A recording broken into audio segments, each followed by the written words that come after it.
Welcome back to another episode of the Dope Sports Podcast, brought to you by dopecontent.com and Get the Tables on Twitch. Make sure you follow Get the Tables if you're not following them already. Push Play in the building. He's one of the originals here, the OGs, man. Shout out to Push, ladies and gentlemen. Make sure you follow my guy Push Play the DJ on YouTube, on Twitch, on Twitter, on TikTok. I'm trying to make sure I don't miss nothing. It's a lot of stuff put on Kick. It's something else that sounds like MySpace, but it's not MySpace. I think it's Live Space. So Push Play the DJ is on everything, man. So make sure you follow him. A dope stream out here, killing the game, man. Y'all see what it is. We had Live Space. Okay, gotcha. We have Dropped Opportunity by the KC Chiefs. You see what it is. Dropped Opportunity, Week 11 recap. And as you see, Marquez, what's his name? Val Scantley. Is that right? Valdez Scantley. Okay. Yeah. With the wide open drop that could have ended the game and could have put the Eagles on that L column. But as you see on the picture, he dropped it. So right in his hands, he dropped it. So we're going to get into it. But before we get into it, he said Butterfinger Scantley. Yes. For real, dude. But before we get into it, man, how's your week going? How's everything going with you? Going good. Thanksgiving this Thursday, so excited. Looking forward to some grub. Yeah. But just been hanging out. Kids are off from school, so you know how that goes. Yeah, my kids are here now. That's why we starting later. Yeah. I was like, man, all right, let me fix y'all breakfast or something, man. I brought you stuff that you can fix yourself. You can warm up. Why you need me to make it for you? Exactly. Eat some cereal or something. You spoil. You don't need pancakes and stuff. What you need pancakes for? Like, just, the kids are here, man. So I'm trying to get these podcasts out the way because today we got the regular old sports podcast like we always do every Tuesday, killing it. And then tomorrow, I have Maya World, independent wrestler, joining us tomorrow. So it's going to be a dope day tomorrow. Nice. And later on today, after the sports podcast, join me on Twitch. We're going to watch some of her matches so y'all can know who she is. Y'all can know, the talent level and things like that. So she's been in Booker T's promotion. She's been in Thunder Rosa's promotion. She's like the youngest champion out here ever in DFW. In VIP wrestling here. She's the youngest women's champion ever. So she's been out here killing it and she's growing fast. She's only been wrestling for a little bit over a year. And damn. She's mixed it in with a lot of people. Mercedes Monet has been on Twitter talking about her a couple of times. She fought Izzy in the match, so we're gonna watch that match today. You remember little Izzy from NXT? I do. Yeah, so she fought Izzy. And they had a little back and forth on social media before their match. So we're gonna watch all that stuff on Twitch today after the sports podcast. So make sure you come through for all the wrestling fans, right? Absolutely. And let's get into it. Hopefully this intro plays, which it should.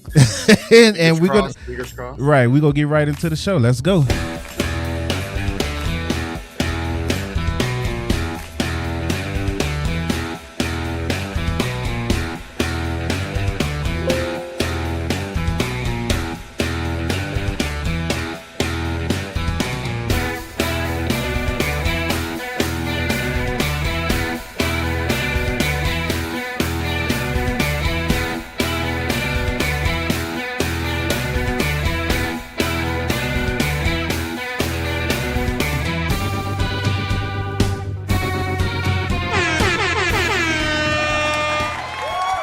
Yes, sir. We are off to a good start as the intro is playing, and we are here around the NFL. Y'all know what it is, Week 11 recap. But before we do that, I do want to say Happy Thanksgiving, because I know we're not going to be able to talk to our fans, to the sports fans, before Thanksgiving. So Happy Thanksgiving to all the fans that's coming through, all the supporters. I don't even like saying fans, all the family members and the supporters that come through.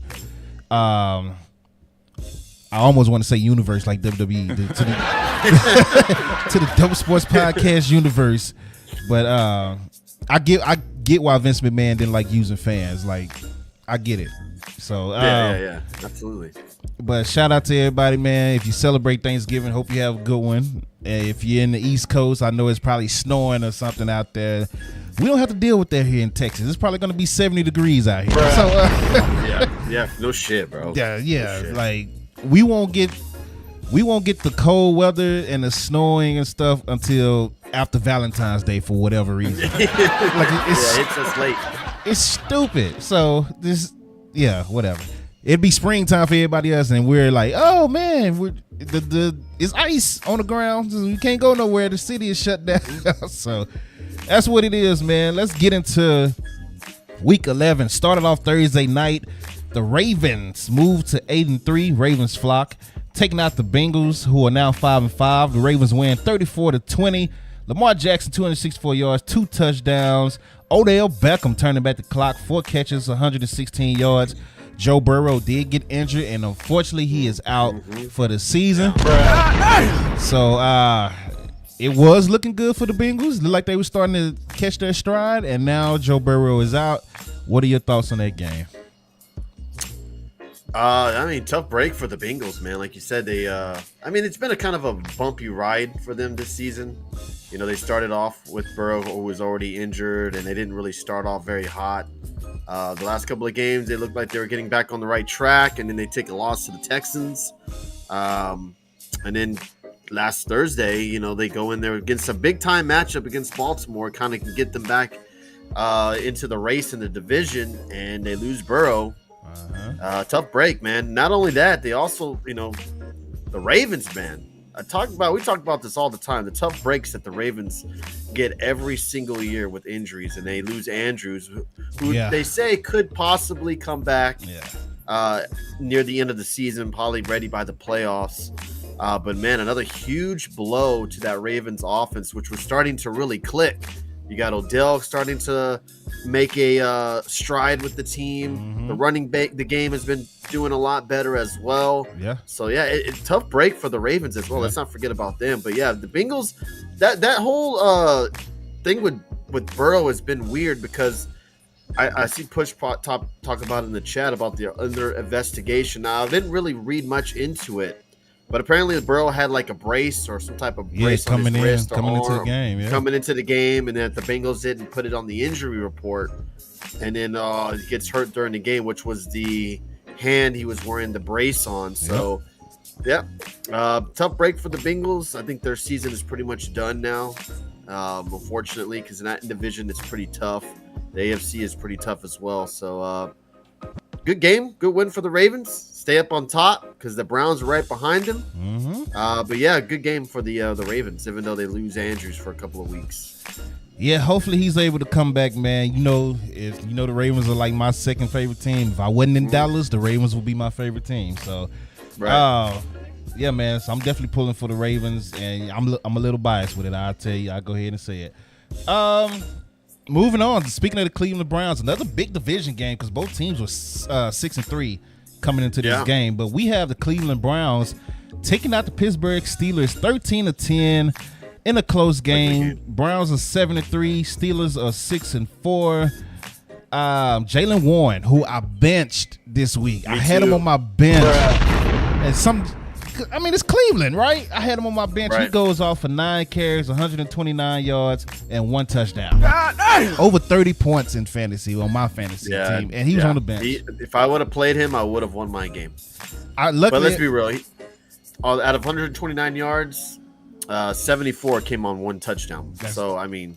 Yeah, it is. It's the luck of the break, but it is. You kind of made the right call because other than that big old run, it kind of shut them down. But that big old run would have been nice on fantasy for sure. Yeah, but I've still won my week, lucky man, because my team is stacked. Because I got Breece Hall and Pacheco in front of him, and Pat Mahomes is the quarterback. Damn, we got a nice little crew there. Yeah, and then Joe Burrow is injured, so now I have to depend on Pat only now.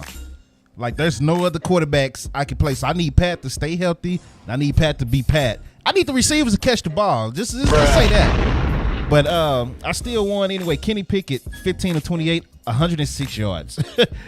Dorian Robinson. Hey, he went 24-43 in his first start, 165 yards, 1 interception because Dak is the only one that throws interceptions in the NFL. Najee Harris, 12 carries, 35 yards. Elijah Moore, 6 catches, 60 yards. And Njoku, who's also on my fantasy, 7 catches, 56 yards. It was a defensive game, 13-10. Yeah. What? So Pittsburgh, we kind of talked about it last week. I'm not really buying into them, but after watching them play, it's like their defense it's almost like how I look at Cleveland now. Their defense is good enough to carry them to the playoffs. But I'm still I'm iffy with Pittsburgh, but they are good. Well, they just fired Matt Canada. I don't know if you saw that. I saw that today, yeah. So that probably is a big relief for a lot of Steelers fans. I'm not sure how much difference that's going to make on the offensive side because, Pickett is just looking awful out there. Quarterback rating of 34.7. Right. 15 for 28, only 106 yards. I can only feel bad for Pickens and Deontay, those guys that are playing hard and getting open on their routes, and he's just not hitting them with the passes. You're right. I do agree with you about the defense being able to carry them because I do think that their defense is pretty good. But Pickett is going to have to step his game up a little bit. Right. He's a starting quarterback for a reason, and it's not like there's any type of quarterback controversy. They're not worrying about sitting him or benching him at this point. They're riding with him. You have Tomlin defending him all the time. So at this point, Pickett needs to step his game up and be a viable quarterback for them and do what he should be doing and getting the balls where they need to be. They have a talented crew. Deontay Johnson is really good. You got Pickens, who's a pretty solid wide receiver. Right. You got a dual running back system with Warren and Harris. There's no excuse why this offense should be this bad. Right. So, I'm trying to understand it. I'm still iffy. I'm still there. I don't know if I'm buying into Pittsburgh yet. I'm still not buying into them just yet. But, Mike Tomlin has this team playing hard, man. They are a solid team. They got playmakers. They really need a quarterback. It's kind of like Cleveland. They need a quarterback right now. So, we'll see what happens there. That division is stacked. So, moving on, we got the Detroit Lions escaping the Chicago Bears. And yes, I said escaping the Chicago Bears. It took them scoring 17 points in the fourth quarter just to come back and win that game over Chicago. Detroit is 8-2. Chicago is 3-8. Justin Fields, I'm sorry, let me give you the score. 31-26. Detroit wins over Chicago. Once again, Chicago is 3-8, and Detroit is 8-2. So Justin Fields, 16 of 23 throwing the ball, 169 yards, 1 touchdown. He had 18 carries for 104 yards. So, damn. he's doing it all for his team. So you know he's back now, right? Jared Goff, 23 of 35, 236 yards, 2 touchdowns, 3 interceptions. Bruh. Because Dak Prescott is the only one that throws interceptions in the NFL. I'm so glad I traded him. So that guy traded me he traded me Jared Goff for Pat Mahomes, bro. I got Pat Mahomes for Jared Goff, and I don't understand what he was thinking, but whatever. Off of one bad game, he was pissed because Pat had one bad game on his team and traded him. And I was like, yeah, I'll take him. I'll take it. You didn't really see Goff throw many picks though. This was an off day for Goff for sure. But Pat Mahomes, man. Yeah, for Pat Mahomes, that's a bit ridiculous. Yeah, right. I don't know what that dude was thinking. I think this is a game where you give the Bears credit for keeping it close, but I think the Lions came in there sleepwalking. I think they went in there thinking, "Oh, this is going to be an easy game. We got this. This is the Bears, a 3-7 at the time. Right. We're going to go in there and just dominate them." And they were in a struggle. They were in a battle in that second half, like you said, where they were down and had to score 17 points in the fourth quarter. I think it was a good win for the Lions and a bad win as well because they battled adversity in that fourth quarter and able to come back and win that game. It didn't look good where you struggle against the Bears. Granted, they did get Justin Fields back, and he had himself a pretty damn good game. Yep. 18 carries, 104 yards. Yep. That's pretty damn solid.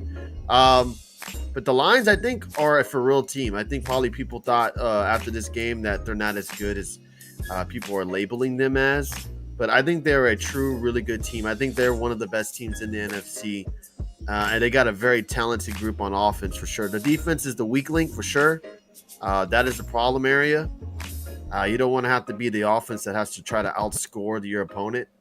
But that team looks legit, man. That team looks really good. Yeah, so this is what I'm talking about when everybody want to come at the Cowboys. Oh, you blowing out bad teams. You're supposed to, because if not, you can mess around and lose. If you come sleepwalking, we learned that against Arizona. You go in there sleepwalking, they'll just punch you. A bad team will punch you in the mouth, and once they get momentum, they're gonna keep going. So this is a solid. I'm not gonna say a good win, but they did pick up the victory. So shout out to Detroit. David Montgomery, 12 carries, 76 yards, 1 touchdown. Amon St. Brown, 8 catches, 77 yards, 1 touchdown. DJ Moore, 7 catches, 96 yards, 1 touchdown. DJ Moore is just so. I feel bad for him sometimes, man, because he went from Carolina when they was bad, and then went to Chicago.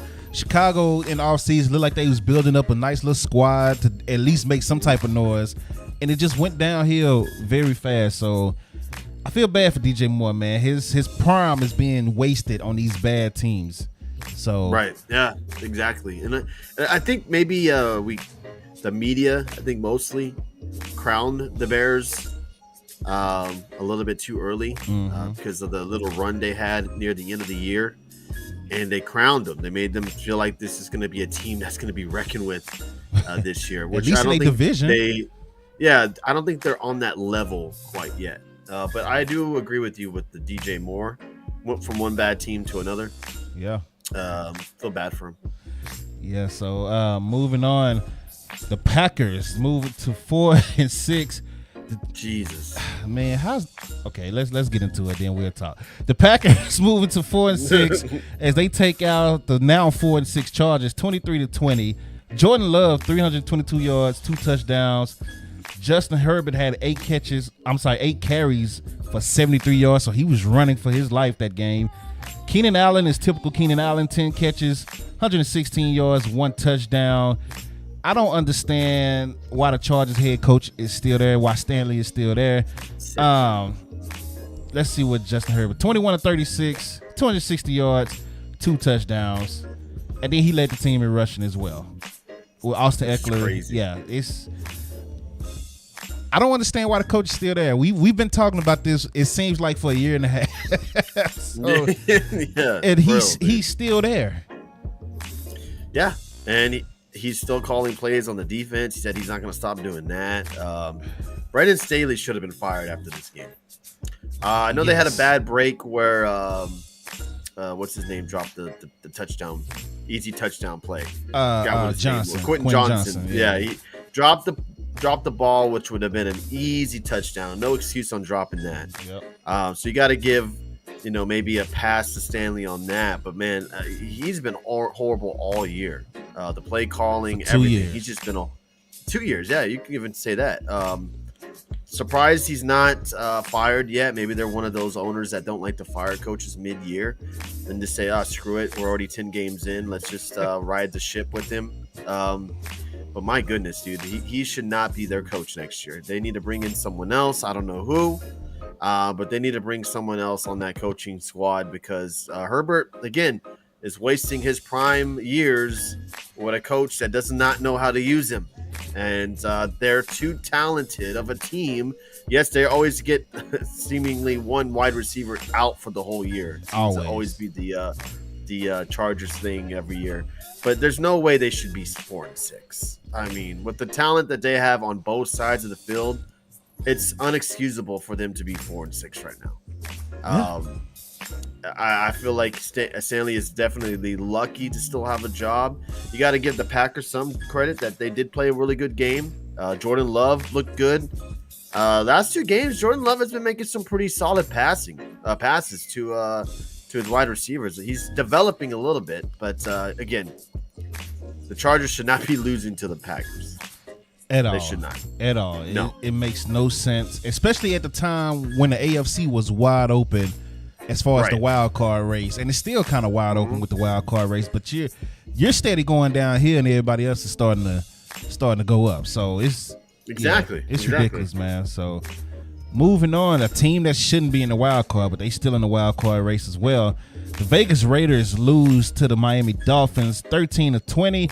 Dolphins are now 7-3. The Raiders are 5-6. O'Connell he went 24 of 41, 271 yards, 1 touchdown, 3 interceptions because Dak's the only one that throws picks. Tua went 28 of 39, 325 yards, 2 touchdowns, 1 interception because Dak's the only one that throws picks. Josh Jacobs, 14 carries, 39 yards. I almost traded for him in my fantasy. I'm glad I didn't.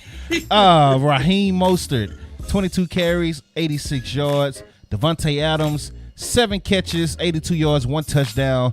Tyreek Hill, 10 catches, 146 yards, 1 touchdown. Dolphins, I mean, it was a pretty close game, until the end. So Dolphins pretty much escaped as well.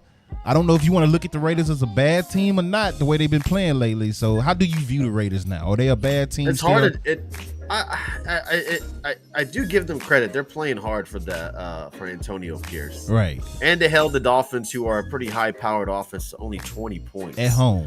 At home, which they're undefeated at home as well. Aiden O'Connell, 3 interceptions. That's tough to overcome as well. I don't know if they're a bad team. I think they're just like mid. I think they're good enough to make the playoffs. But obviously they won't make any noise in the playoffs. It's hard to kind of really judge this team. I don't think they make the to be honest playoffs. with you. They more than likely will not, seeing who's in front of them. But I give them credit, that they're playing hard for Pierce. Because, you see the Dolphins and your Raiders and the way the Raiders have been playing lately, you thinking this game's going to be a blowout. Yeah. But they kept it close. They were, kept it close by halftime. They were shut out in the second half, which is not good. The Raiders are playing hard. That's all you can say. And again, another tough loss for the Dolphins. They lose A-Chain. Comes back, first play of the game, he's out. Boom. He's hurt again. I think he re-aggravated his the same injury that he came off of the injury list with. So Dolphins battling some injuries as well. This late in the season, never good. He said, I agree. If I'm the Raiders, I try to keep him because I think he's going to be a hot candidate for a coaching job.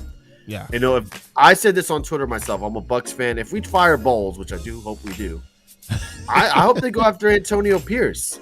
I would go after. I know he's an unproven coach, and he hasn't really done anything in the league to be proven to be another head coach somewhere else. But seeing what he's doing with the Raiders and they're playing hard for him, and he seems like a big time motivator. I think he's really good at that. I would love to see him with the Bucks, but yeah, I would keep him. Yeah, they did a mistake the first time. I forgot what his name was. Who filled in when they fired? Was it Gruden? Yeah, it was Gruden when they fired I can't him. remember the dude's name. And they played very well for him, and then they ended up just letting him go, and they signed McDaniels. Yeah. I think they don't do that mistake twice, and they keep Pierce. Yeah, you would think they better keep Pierce. You would think. Yeah, they better keep him. Moving on, we got the New York Giants, who got destroyed by the Cowboys. They are back on the win column as they take out the Washington Commanders 31-19 in Washington. Wow. Washington is now 4-7. Giants are now 3-8. Everybody was talking about, hey, you beat a bad team in the Giants. And the Giants turned around and whooped the mess out of the Washington Commanders in Washington. Tommy DeVito, 18 of 26, 246 yards, 3 touchdowns. Sam Howell, 31 of 45, 255 yards, 1 touchdown, 3 interceptions, because I thought Dak was the only one that throws picks in the NFL. Brian Robinson, 17 carries, 73 yards. Saquon Barkley, 14 carries, 83 yards. Darius Slayton had a good game, 4 catches, 82 yards, 1 touchdown. Logan Thomas, who I didn't start this week, 5 catches, 58 yards, no touchdowns. And then Brian Robinson again, 7 catches, 58 yards. So Brian Robinson was their best offensive player for Washington. But Washington lose, and they need to blow that stadium up. Did you hear what was going on at the stadium? Yeah, they ran out of hot water, right? They weren't able to take showers. They couldn't take showers. Dude, how old is that stadium? I mean, geez. That's the thing. I looked it up and I was surprised. It's not that old. Hold on, let me look it up again. It's not that old, but they've had a lot of bad things happen. Yeah, I've heard of, like, this is not the only issue that they've had with something going on with that stadium. Let me find it, because I was a little shocked. And I was like, wait, I thought this stadium would be like, 60 years old. Right, exactly. FedEx Field. Let me pull it up real quick. I can think of the name of it. Where is it?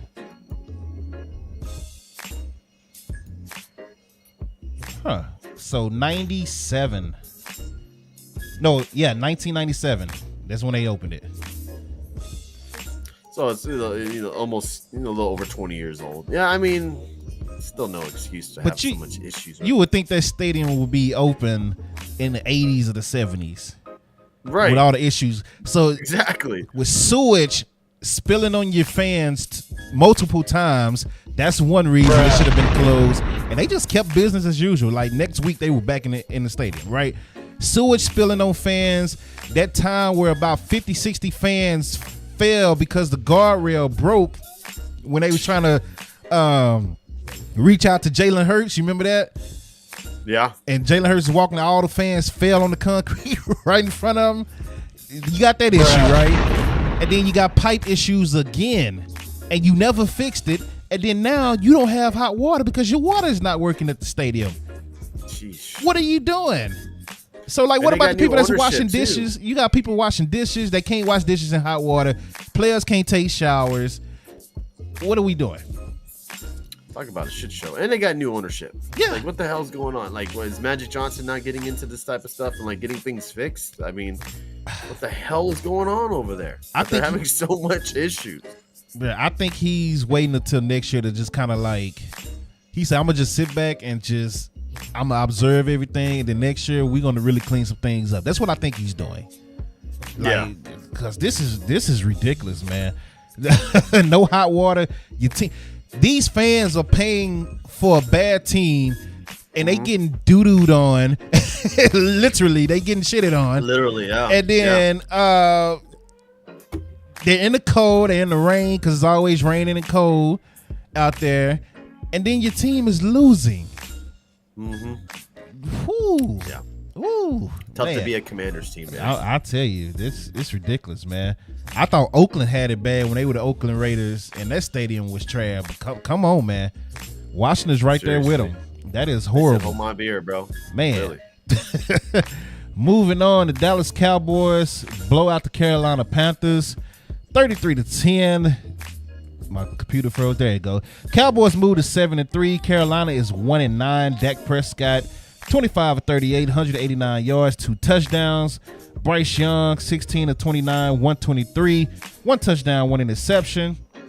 Tony Pollard 12 carries, 61 yards, 1 touchdown. Rico Dow, who wasn't supposed to play apparently, 8 carries for 23 yards.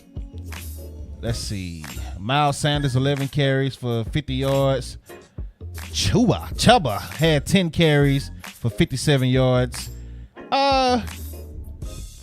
This game, I told y'all that 2 weeks ago that I don't care about beating the Giants. I didn't care about this game. I'm not gonna care about the Thanksgiving game, especially now after they didn't got whooped by the Giants after the Commanders took an L to the Giants. I really don't care about the Thanksgiving game now.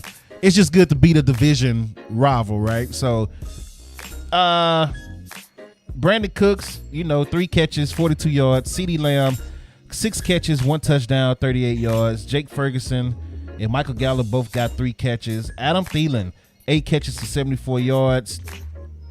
Deron Bland was pretty much the star of the defense with that pick 6. That was crazy because he was behind the guy and he came out and just hit the speed burst button, dove in front of him, flipped over, got up and still managed to get in the end zone. So shout out to Deron Bland, man. He is setting records for pick 6s in a year. He's a 5th round draft pick. I want people to remember that. And only thing about that is I get mad when I see it because I think in my head, imagine if Deron Bland was on the field with Gilmore and Trayvon Diggs.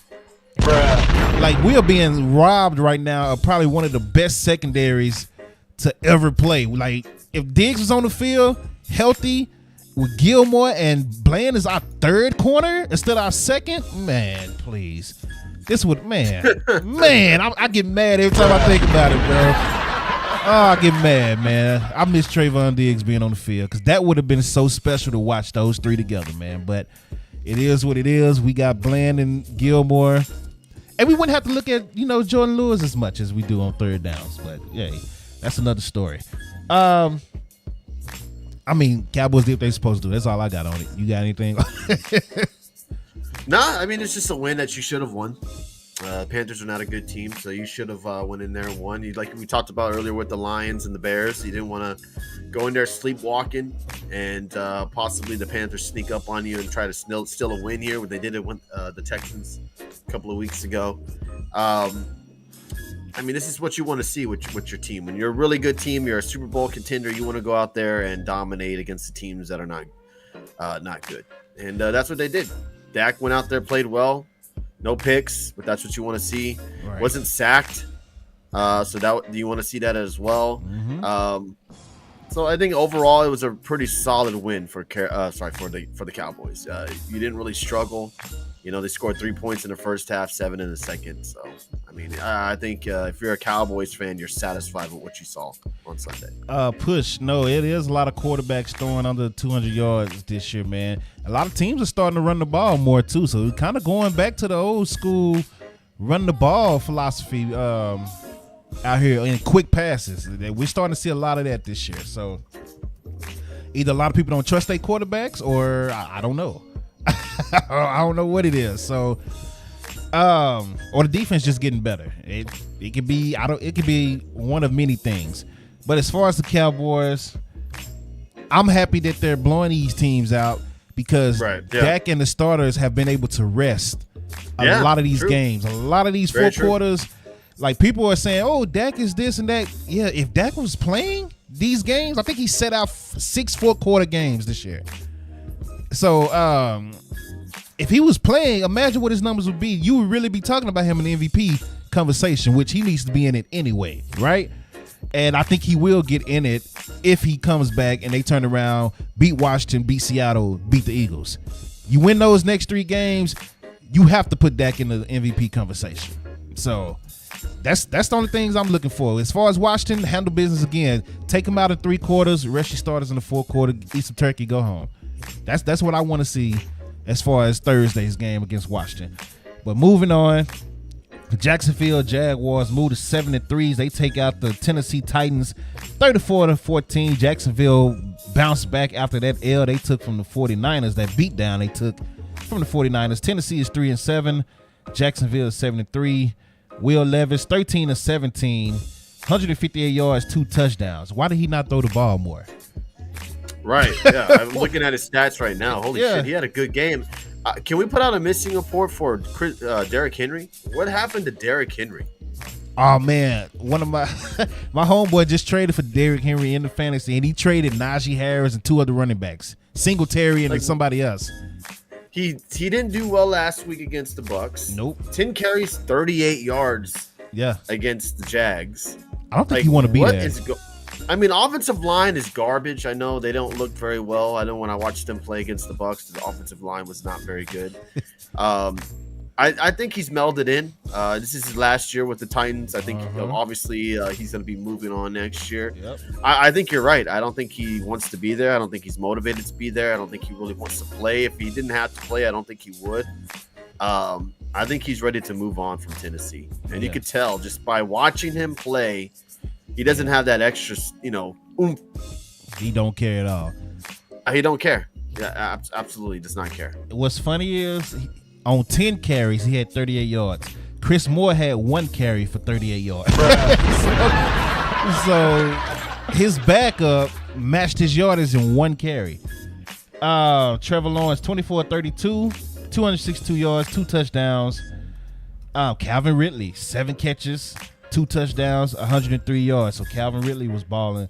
But Will Levis throwing the ball 17 times. He went 13-17 for 2 touchdowns. I don't understand why he only threw the ball 17 times. I'm going to have to go watch that game and see what happened.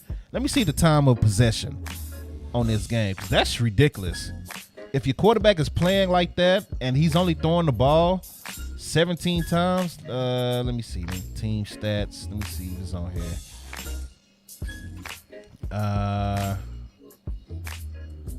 Time of possession. I cannot find it. I have to pull it up. I have to see what the time of possession was. Okay, time of possession. They only had the ball 23 and a half minutes, and then Jacksonville had the ball 36 and a half minutes. So, I mean, that's 13 extra minutes, I guess. So, still, man, 17 times. And he's throwing it like that. Yeah, that's pretty bad. It feels kind of weird that happened. No interceptions, no turnovers. He didn't fumble the ball. That's crazy. His quarterback rating was a 143. That's crazy. That's a weird stat considering they lost and he threw the ball 17 times. That's I'm gonna have to go watch that game because I need to understand that for sure. Moving on, Texans stay hot. They moved to 6-4, taking out the Arizona Cardinals. Arizona is now 2-9. Texans win 21-16. CJ Stroud, 336 yards, 2 touchdowns, 3 interceptions because Dak is the only one that throws picks. Singletary, 22 carries, 112 yards, 1 touchdown. Tank Dell, the rookie, is still going off, man. 8 catches, 149 yards, 1 touchdown. Texans, man, I like what I'm seeing in Houston. I expected them to be better. I didn't expect them to be getting hot like this, though. What are your thoughts on the Texans? Texans I think, have a nice, young, up-and-coming team. I think they're overachieving just a little bit. You can give a lot of credit to CJ Stroud, who's going out there and just playing lights out. This is, I think, his worst game of the year, and they still won, and he still almost threw for 400 yards. I think they have a nice team to really build around for the next couple of years. I still think they're lacking a little bit in the run game, even though Singletary still had 2 back-to-back really good games. Sooner or later, that's going to stop. I don't think Singletary is going to give you. I think last game he had 30 carries. So right. Between this game and last game, he's had over 50 carries. That's just not. You can't keep doing that. Sooner or later, he's going to get hurt, or he's just going to be worn down by the end of the year. But I got to give credit where credit's due. Texans are playing pretty damn good football right now. Again, they went in there and struggled a little bit with a team that they probably should have handedly beat. Sleepwalk a little bit, I think, in that second half because they didn't score. They didn't score in that second half. So that's got to be cause a little bit of a concern. Mm-hmm. And the Cardinals had a chance to win the game as well. So I think the Texans are a good team. I don't know if they'll make the playoffs right now. They're in the playoff hunt. I know they're in the playoffs if it started today. Right. If you look at their remaining schedule, they should probably lose maybe one game because they play Jacksonville next week. They have a pretty good. I think they got a cupcake schedule. They did. They already beat them, and next week they play them again. So that's a huge matchup for Houston. If they win that game, they own the tiebreaker. The remaining games are the Jags. They play the Broncos, who are playing better. Yeah. Titans, Browns, Titans, Colts. They could easily go, maybe not lose more than 2 games, and they can make the playoffs. That game against the Browns is going to be a huge one. Yeah. So they're 6-4 now. The Colts are just right behind them. They're a game behind Jacksonville. They win next weekend, then I'll give them a little bit more praise. But I think they're overachieving a bit right now. But yeah, Tank Dell has been excellent for them. Who you think should get Rookie of the Year between those two? Stroud. Stroud over Tank? Oh yeah, absolutely. I don't know. Without Stroud, there would be no Tank. You know what I mean? I don't think you could say that for Stroud because Stroud has been connecting with everyone. Noah Brown, Nico Collins. Noah Brown did what he did last year. And once Nico got hurt and everybody was focusing on Tank Dell and Robert Woods, Noah Brown was just running free. And that's what he did last year when Michael Gallup and all them wasn't playing. So Noah Brown can get you stuff. And you see when Nico Collins came back, Noah Brown was nowhere to be seen. So... Yeah, we'll see. We'll see, man. Tank Dell is putting up some huge numbers, though. I'll give him that. Moving on, the 49ers move to 7-3. They take out your Tampa Bay Buccaneers, 27-14. Tampa Bay is 4-6.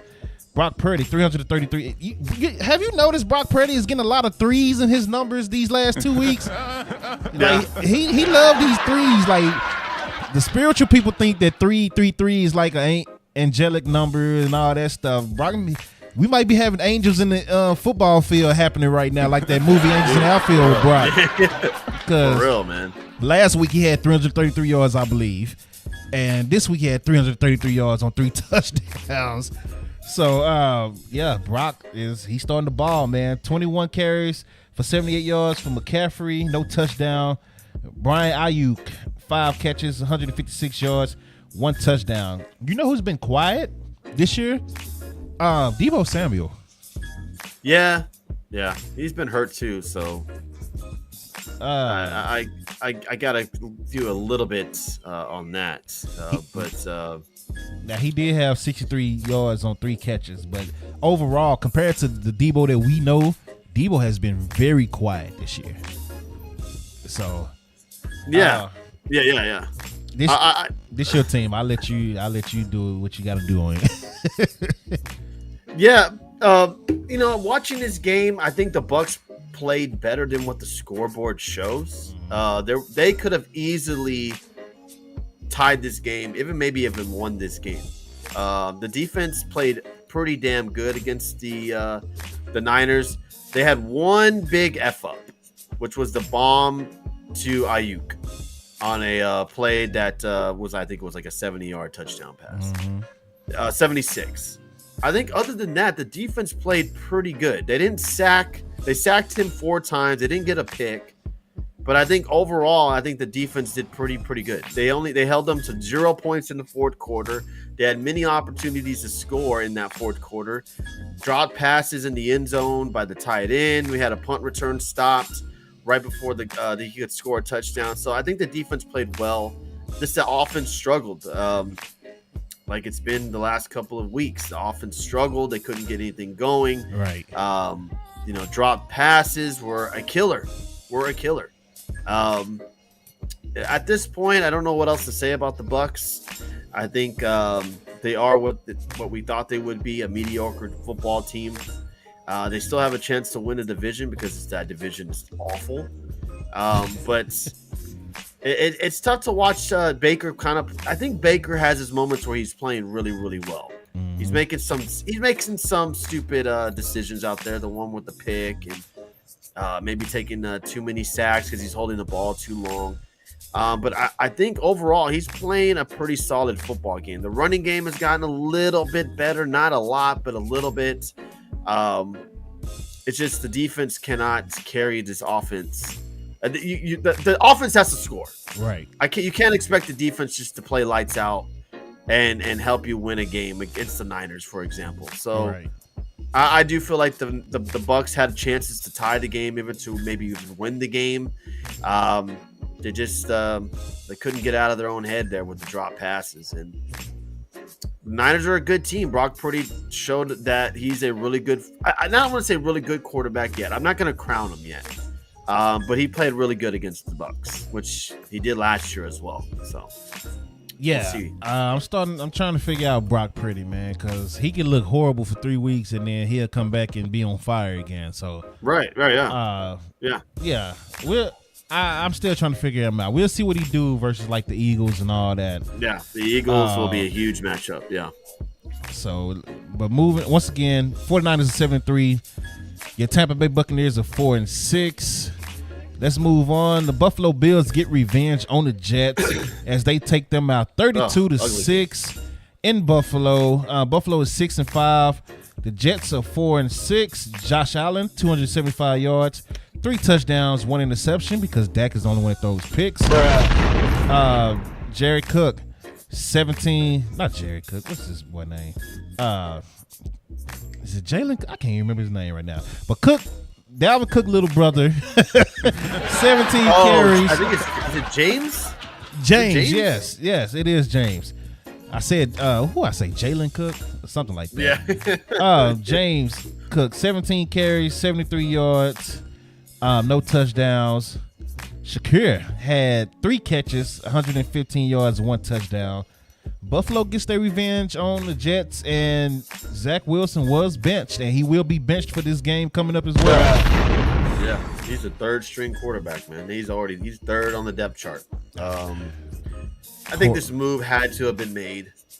Zach Wilson is not playing well for them. They're not blocking either. Yeah, it's not like he's in there and getting. Zach Wilson was given a tough hand. You know, he's playing quarterback for a team that probably doesn't want him to play for them. A coach that probably doesn't have any confidence in him. He was sacked 5 times. So, I mean, what do you expect him to do? He's running for his life for the majority of the game. So I feel bad for Zach. I think Zach Wilson should be traded or something after this year. I don't think he should be with the Jets anymore after that. I think we all knew this move should have happened already. Surprised he was still quarterback for this long. But I guess they're still thinking that they have a shot, I guess, to make the playoffs as a 4-6 team, and they make a move, maybe it lights something under the Jets. Wait, they got Joe Flacco back. No, Joe Flacco went to the Browns. Oh, he did. Oh, yeah. You're right. Never mind. I'll take that back. So, I mean, at this point, you just got to do what you got to do. Yeah, Zach Wilson, 7-15, 81 yards, 1 touchdown, 1 interception. Tim Boyle come in, 7-14, 33 yards. And then he got sacked. So, yeah, man, there's nothing he could do. It's nothing Zach Wilson can really do. That's what I'm saying when people are always saying, oh, if Aaron Rodgers come back, they're going to do this and do that. And I'm like, well, Aaron Rodgers don't have an O-line, and Aaron Rodgers can't move. He can't run, especially coming off that injury. So, right, it's really not going to make a difference. They got to fix that O-line. That's the problem in New York. It's not the quarterbacks. It's not Aaron Rodgers being hurt. Even though Zach Wilson does make some bad throws at times, a lot of quarterbacks do, and they still win games. He's running for his life. Every time I watch the Jets, he's getting hit. Like, he's getting hit. So, it's horrible, man. So, hey, Jets fans, keep thinking that Aaron Rodgers is the savior. Until you fix that O-line, it's going to be a problem. Tom Brady showed you that without an old line, it's hard to do stuff. And then Tom Brady said, "Forget this, I'm gonna retire." So y'all not finna beat me up in my old age. I've done too much in my career, so I'm going ahead and leave it now. Yeah, man, Push, they tripping. They got to fix their old line, man. Just like when Tampa had to fix their old line with Brady. That's the point. So, but moving on, LA Rams moved to 4-6, taking out the Seahawks 17-16. Seahawks are 6-4. That's a big win for the Rams. I don't know what their goal is this year. I don't know if they're trying to play spoilers or if they actually trying to sneak into the playoffs somehow. But if they are trying to sneak into the playoffs, beating the Seahawks is a good win. So, Geno Smith, 233 yards, 1 touchdown. Metcalf, 5 catches, 94 yards, 1 touchdown. The Rams are another team that the Cowboys blew out. Everybody's like, you shouldn't be happy, but the Rams play everybody tough, including the Eagles. And they just beat a playoff bound Seahawks team right now. So right, yeah, absolutely. I watched that game because I was watched back and forth from the Bucs and the Rams game. Yeah, Rams played them tough, man. It's a divisional matchup. People always forget. I'm always the big one that always talks about the divisional matchups, and the Rams just play Seattle and San Francisco differently, man. They always give them trouble, and I was not shocked to see that the Rams won this game. I know they knocked Geno out for a couple of plays. I think he may have been knocked out for the whole second half, if I'm not mistaken. So the Rams play hard, man. They got Stafford back, so they were able to actually do stuff on the offensive side. Obviously they're not going to make the playoffs, but yeah, they're going to be playing spoiler. They don't just sit there and let you just beat up on them. They actually played pretty tough. So well, Cowboys beat up on them. That's all I'm saying. Yeah. I'll give you that. But it was a good win for the Rams. I'm not a big Rams fan in general, so I could care less if they win or lose. But it was a fun game to watch, and it came down to the last seconds where they kicked the field goal to win the game. Yeah. So, I mean, you really can only name like 4 players on the Rams team in general, and I can only name one on defense, and that's Aaron Donald. So, yeah, the fact that they're playing how they're playing, it says a lot. It says a lot about them and their system and their coach and all that. Speaking of this is crazy because they traded. Like, they got rid of Randy Gregory. They was trying to get rid of Judy. They was trying to trade Sutton. And the Broncos, I don't think they've lost since the trade deadline. I don't think they lost the game since the trade deadline. They are now 5-5 after winning 21-20 over Minnesota. The Vikings are now 6-5. Russell Wilson is turning back the clock. He had 259 yards and 1 touchdown. Courtland Sutton with the game-winning touchdown. Had 66 yards as well on 4 catches. Joshua Dobbs, man, I was pulling for him. 20 of 32, 222 yards, 1 touchdown, 1 interception. Alexander Madison on the ground had 81 yards on 18 carries. Ty Chandler had 73 yards on 10 carries. Dobbs had 21 yards on 8 carries. They shut down the Broncos running game. The Broncos only had 46 yards rushing the whole game. Jerry Jeudy, 5 catches, 58 yards. But this Broncos team, who was trying to blow it up and was trying to get rid of everybody for draft picks, and it fell through with the wide receivers, but they did manage to get rid of Randy Gregory. But they got rid of they tried to get rid of 2 of their top receivers, and they were trying to get rid of more players. They was just like, hey, give us some money, give us draft picks, and nobody was willing to get them what they was looking for. Truth and Loyalty, what's good, man, on Twitch. If you're on YouTube, thank you for joining on YouTube as well. Make sure you like the video. Push that Broncos country, let's ride. If you're on YouTube, even if it's for a quick minute, hit the like button for us. It helped the video go a long way, so thank y'all for joining on this morning. Because I know some of y'all still have to work this week. I hate that for y'all. But yeah. The Broncos are winning, and like, what's happening here? Should we start believing in them? Click a little bit. I don't know, man. I don't know if I want to start believing them in yet. But yeah, they're starting to play a little bit better. Like you said, the running game was non-existent against the Vikings. The throwing game was there. Russell had a pretty solid game against the Vikings. Turnovers killed the Vikings. They fumbled it a couple of times, threw a pick. They kept the Broncos in the game. I think at first it looked like Minnesota was going to win this game pretty handily. Yeah. But then that fourth quarter came and Denver started taking over, making plays, getting to the quarterback, causing Josh some pressure where he had to make some pretty bad throws and not connect with some of these receivers. Mm-hmm. You got to get the credit to the Broncos for playing a pretty solid second half against the Vikings. Again, at home, you would expect the Broncos to maybe pull that victory off. And, Dobbs it's only his second game with the Vikings or third game with the Vikings. Yeah. So, he's still trying to develop a chemistry with some of these players. So, it was a good win for the Broncos. That running game for the Vikings, holy crap.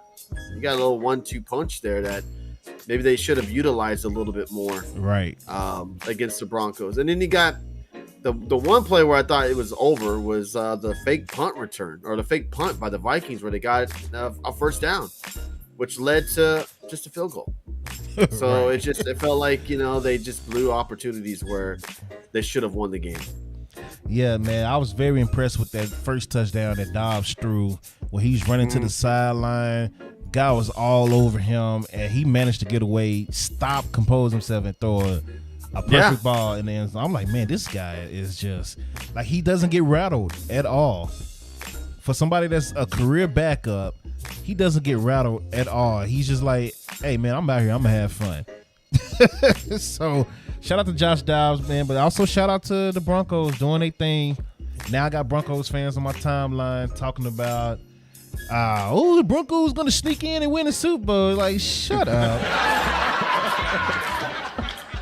You telling me I have to work, deal with my wife and kids, and then try to hang out with Tony Stream? No, get out of here, man. Get out of here. They always give you a hard time, man. So yeah, it's a nice little redemption story. Yeah, it is. Sure. It is.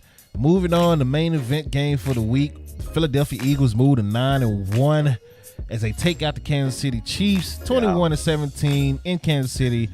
Kansas City falls to 7-3 and now in second place of the AFC behind the Ravens. Philadelphia maintains their lead in the whole NFL. So everything is going to have to go through Philly as it speaks for right now.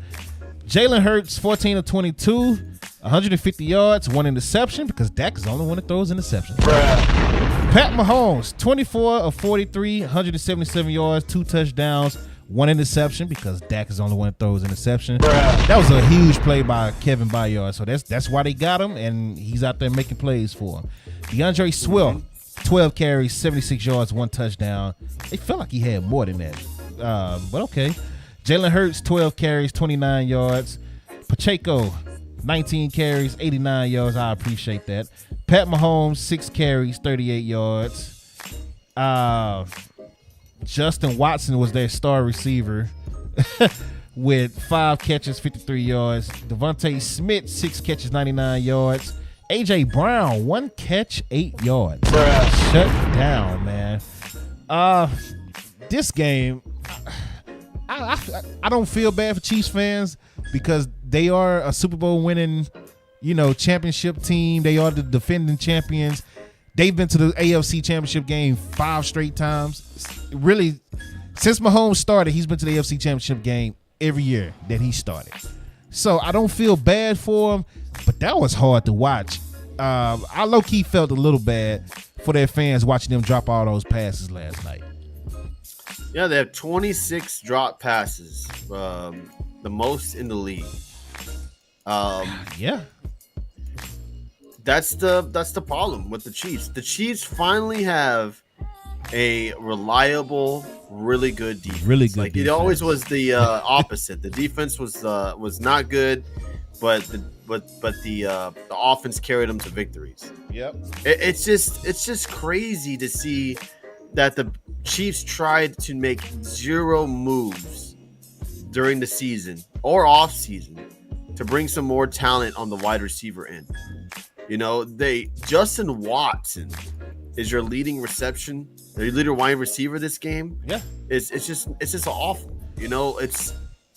it doesn't make any sense to me that they didn't go out and try to get more people over Hopkins. You know, they I'm not saying that the Broncos would have traded him, but Sutton or Judy or someone out there that they could have gone out. They could have got somebody. Right. They should have went out and at least attempted to get Mahomes a little bit more of a talented wide receiver. Because your best player should not just be one person, which is Kelsey. Kelsey is getting the short end of the stick because he has to do absolutely everything out there now. And they're doubling him. Yeah. And I think I read some type of a stat where the Chiefs are in like the last 5 games are only averaging like 6 points in the second half with that offense. So it's just not good. Yeah. It's just yeah. You can take it. You want it? Take it. Go ahead. But it's just not a good sign for Chiefs fans when you have the AFC and some really solid defenses in the AFC as well. Yeah, 6 points in the second half. That's great, and the most dropped passes in the league as well with your wide receivers. Crazy. Well, push because they're not paying the wide receivers. Like Tyreek, they was like, all right, Tyreek, you want this much money? We gotta let you go. We paid Pat Mahomes at the time the highest contract in the NFL ever. You know what I'm saying? So they gonna pay the quarterback over everybody else.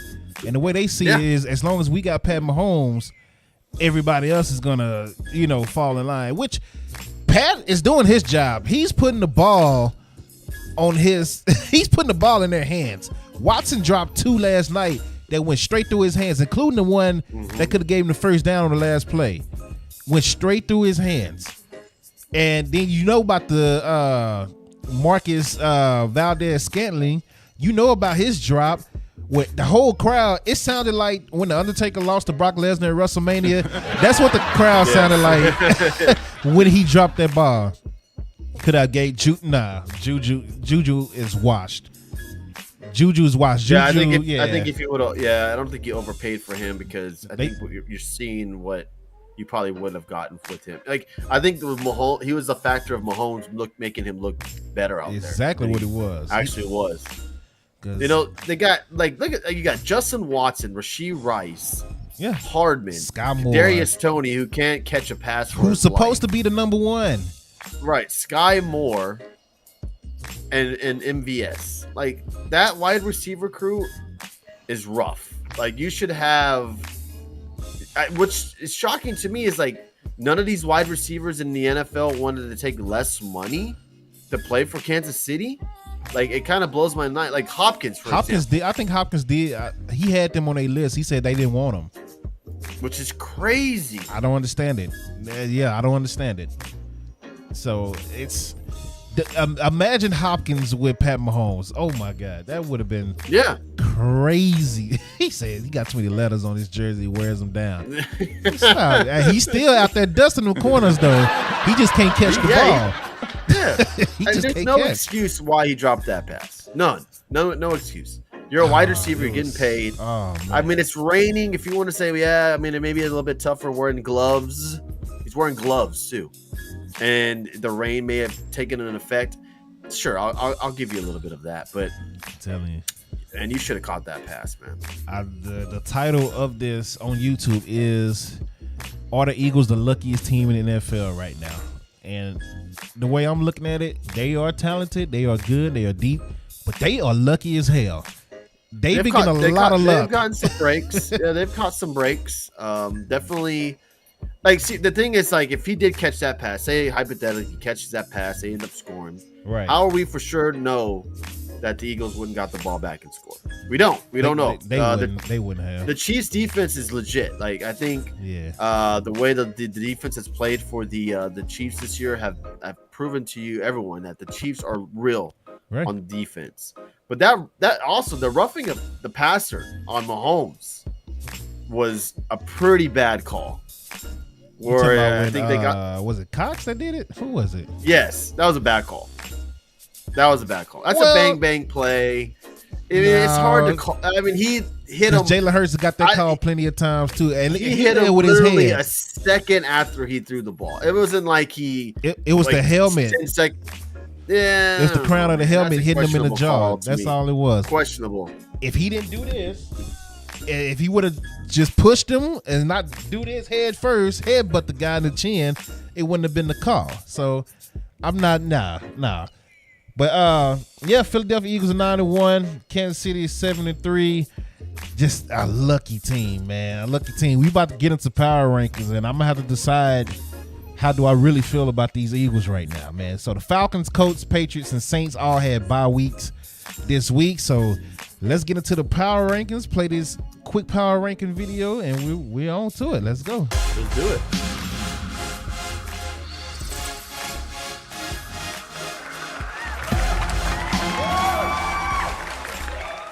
There it is. Power rankings are here. Last week, Tony had the Lions, 49ers, Ravens, Chiefs, Eagles. I had the Browns, Chiefs, 49ers, Ravens, Eagles. Because I had to drop the Ravens. Ravens were going to be my number one team. And before we do power rankings, I want to just pull this stat up because nobody else is doing it, right? Because you already know where I'm finna go with this. But the league leader in interceptions this year, Josh Allen, 12, Sam Howell, 12, Jordan Love, 10. Which Jones is this? Oh, there you go. Mac Jones, 10. Jimmy Garoppolo, 9. Pat Mahomes got 9. Jalen Hurts got 9. Matthew Stafford got 8. Jared Goff got 8. Tua got 8. Bryce Young got 8. Geno Smith with 7. Zach Wilson with 7. Tannehill with 6. Dak with 6. How many quarterbacks ahead of Dak? Let's see. Let me count them again. 1, 2, 3, 4, 5, 6, 7, 8, 9, 10, 11, 12, 13, 14. 14 quarterbacks ahead of Dak. And this is why you don't hear the conversation about interceptions on ESPN and Fox Sports this year because Dak ain't number one. All y'all, since y'all not gonna do it ESPN and Fox Sports, I'm gonna do it every week. So I'm sick and tired. They was talking about Dak in training camp. In training camp. Yeah, I said he had 8. Lamar. Who you say? Golf? Let me pull up Golf. That's what I said. He got 8. Yeah. I said 8. Yes. So this is updated. Josh Allen, number 1 with Sam Howell. Jalen Hurts and Pat Mahomes got 10. Geno Smith is ahead of Dak. All these people saying Dak ain't better than, and all of a sudden they quiet. They quiet. Nobody has nothing to say about interceptions this year. When interceptions was a topic all last season, interceptions was a topic during the off season. When we sitting here talking about, oh, Dak is throwing interceptions in training camp. First of all, it's training camp, you doofus. Second, it's the Cowboys defense. This is with Deron Bland, Gilmore, and Diggs on the field. And you see what Deron Bland is doing. You see what Diggs is. You know what Diggs is. And you know what Gilmore is. So you throwing picks against those three with Michael Parsons chasing you at training camp and y'all making a big deal out of it? He said, how many does Dak have? Let me go back to Dak. Dak has 6. And he's 14th right now. So Dak has 6. Who else has 6? Dobbs have 6. Baker Mayfield has 6. Look at that. Gardner Minshew has 6. Joe Burrow has 6. Justin Fields, Trevor Lawrence, Ritter, O'Connell. Everybody is in the 6. Everybody got 6. Then you got Cousins and Walker with 5. Everybody else is 6. And then it's up. So, like, come on, man. I'm going to just bring that up. That's all I'm going to say. I'm going to bring it up every week because I'm tired of people talking. And then, oh, man, but can Dak win the big game? That's all ESPN still talk about. Can Dak do it when it counts? Can he not throw an interception? Y'all not saying this about no other quarterback. Y'all saying this about Dak. Like, Dak is still out here throwing it. And the thing about that last year, bro, Dak had 1 year where he was throwing picks like that. It ain't like he did that his whole career. He had 1 year where he was throwing picks like that. Just one. His career percentage, he's killing it in touchdown versus interception rate. Like, it's not even close. He had 1 bad interception year. in that same year, he still threw a lot of touchdowns as well. But he had one bad year with interceptions. And I told y'all last year, it was a lot of miscommunication going on. I don't study these other NFL teams, but I study the damn Cowboys. Bruh. So you're not going to tell me about the Cowboys when I'm telling y'all, hey, Michael Gallup didn't run that route right. Or him and CD wasn't on the right page, on the same page. Dak was throwing at this, CD cut in. Or Noah Brown dropping it in his chest and it's bouncing up. Like, it was good 4 of them last year. While I looked at Dak, was like, yo, Dak, what you doing? Outside of those 4, it was always something. It was either tipped or they didn't run the right route. Trust me, man. I know my team. I scout my team. I watch the Alt 22 film on my team. Not everybody else, but my team, the Cowboys. Oh yeah, I'm gonna study them. So anyway, let's get to the power rankings, Tony. You know, let's get into it. I gotta get the rant out, man. Just say. No, you're good. Did I go first last week? No, I didn't. I went first. You did. All right. Let me, if I could edit the thing, let me. Hold on, I'm trying to get on here. It's not letting me. There you go. All right, so you said you went first, so I gotta go first this week. All right. Okay. Number 5, I'm gonna put Dallas back in there. Wow. Okay. Dallas is making they find what? This is the first time in a month. In what, 4 or 5 weeks that the Cowboys have been in there for me. Yeah. So yeah, I put them back in there. I'm struggling. This is tough. So I need.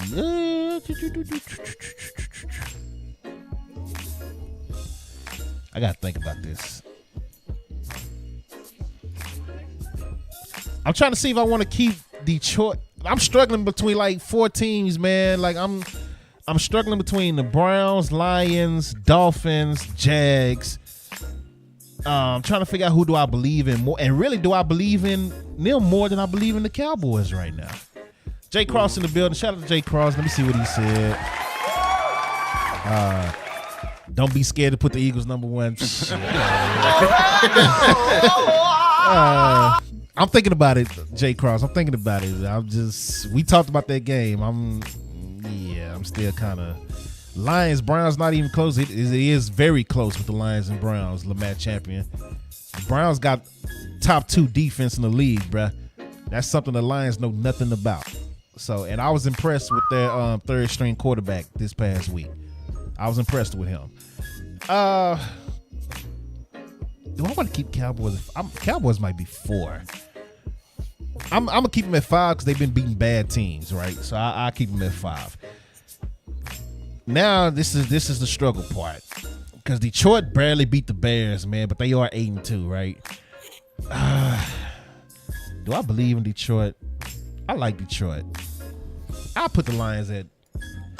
I mean, 8-2 record. You gotta be in the top 5. I'm sorry, you gotta be in the top 5.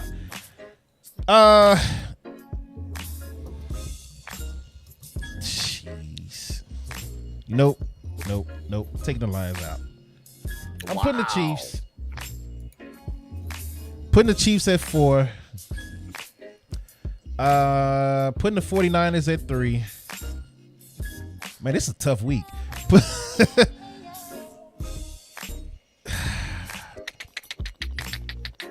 Number 2. Sorry, Jay Cross, Eagles. I understand they got a good win, but they are so lucky. I'm just not. They are the luckiest team in the NFL, man. Like I'm gonna have to put them number 2 still. And then number 1, Ravens flock. I still think the Ravens are the best team in the NFL, even though they had an injury to Mark Andrews. Man, yeah, it's hard not to put the Eagles because they record, man, but they get a lot of lucky breaks, man. I feel like if they played the Ravens right now, the Ravens will find a way to pull it up. But go ahead, it's on you. Wow, the disrespect to the Lions. Wow. Are the Lions better than the Cowboys, Chiefs, 49ers, Eagles, and Ravens? I mean... yeah, exactly. It's tough to say. Okay, but let's go. Okay, number 5. I got Cowboys at number 6. They're almost there. I got number 5, Baltimore Ravens. Ravens at 5? I got Ravens at 5. Wait, no, what? Hold on. Oh, come on. Yes, now. I'm gonna go Ravens at 5. Wow. I'm gonna go Ravens at 5. I had them pretty high last week, but I'm gonna have them drop down a little bit, just a tad, to number 5. I do think they're one of the best teams in the NFL. Wow. I do think they'll be there at the end of the year. I do think they're better than the Dolphins, who I have at number 7.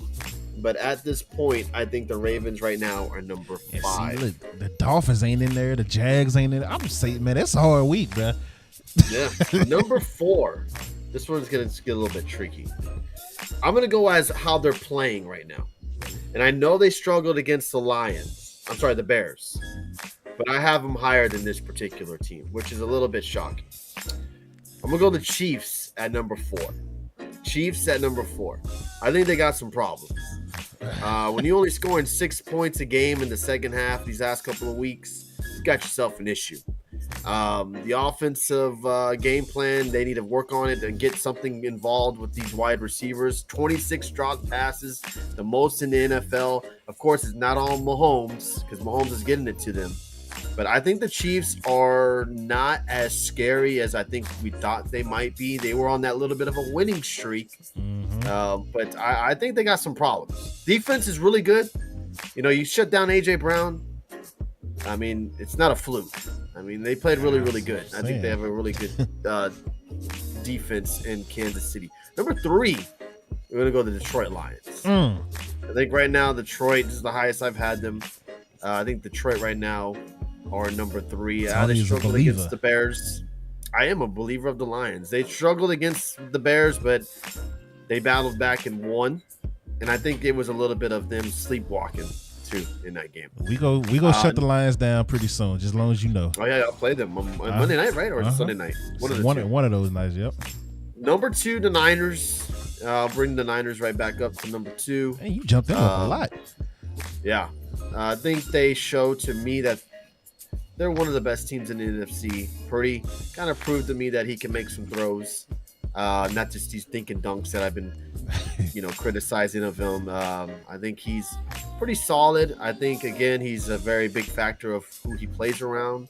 The Niners are definitely up number 2. And then you got to go the Eagles. Have they caught some breaks? Absolutely. Hell yeah. Has the ball bounced their way a couple of times in these games? Sure. But at the end of the day, they're outplaying their opponent. They're winning these games. And, when that offense is on, which they weren't last night, surprisingly, they're tough, man. It wasn't surprising. That's a tough team. When you hold A.J. Brown to 1 reception, that's a bit surprising. Oh, yeah, that part, they don't, yeah. They don't have Goddard right now. They're without Goddard. They should be getting him back in a couple of weeks. But I think right now the Eagles are number 1. And I do think the Lions are legit. I think people are underestimating number these 6 Lions. for me. I think the Lions are good, man. I really do. The Lions are good. I'm not saying they bad, but this week was tough. And I had them in there, and I had to think about it. I was like, look, can they beat the Chiefs, 49ers, Eagles? Well, they did beat the Chiefs earlier this year, the first game of the season. Yeah, they did. But they did. In Kansas City. They did. Opening game. So, you know what? The Lions might have to sneak on up in there, but they won't be no higher than 5. Yeah, I got them at number 3 right now. Yeah. We'll see what they do in the next couple of weeks. You got the big matches with the Eagles. They got that gauntlet where they got to play the Niners and not the Cowboys. The Niners. Is it the Cowboys? Yeah, the Lions play the Niners, Cowboys. Yeah. Bills, Cowboys, Seahawks. They got the gauntlet coming up. So you say bunch of haters. Hey, get out of here, man. I like the Lions. I'm glad they're doing good. I picked them to win a division, Lamar champion. What are you talking about? Like, in the preseason, I picked them to win a division. Like, I'm not hating on the Lions. I'm just calling it what it is, man. Oh, yeah, Bills on Sunday, too, yeah. So, yeah, speaking of that, all right, Lamar, have a good one, man. Appreciate you joining. If you're on YouTube as well, like the video for us, please, even if you don't stay long. We're about to get into Week 12 predictions. So let's get into that. Starting with the Packers and the Lions. Thanksgiving Day, Green Bay in Detroit. Who you got? Detroit. it's Thanksgiving Thursday afternoon game, which is interesting. Yeah, always. I do think it'll be an interesting close game for a little bit, but I think the Lions win. I think they learned their lesson from sleepwalking into playing the Bears. I mean, Detroit. No, if Aaron Rodgers was playing, Aaron Rodgers normally owns them on Thanksgiving. Yes. But this is not Aaron Rodgers. Detroit is favored by 7.5. I'm taking Detroit to move to 9-2.